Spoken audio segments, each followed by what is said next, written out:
জবা গাছের পাতা,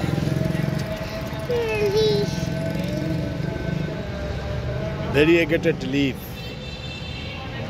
ওখানে পাতার যে সবুজ অংশ সেখানে ক্লোরোসিস ঘটেছে। জানি না এটি ভাইরাস দিয়ে আক্রান্ত হয়ে এরকম হয় কিনা। কিছু কিছু জবা গাছের প্রজাতির এরকম পাতা লক্ষণীয়। পাতার ভিতরের সবুজ অংশটা ক্লোরোসিস হয়ে সাদা হয়।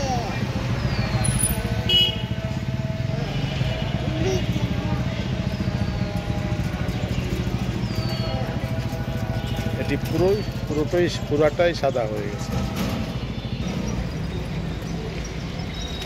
বড় দিদিকে নিয়ে অফিসের কাজ ছেড়ে দিয়ে একটু বাসায় আসছি। বড় দিদিকে সাথে নিয়ে ঘুরতে বেরিয়েছি।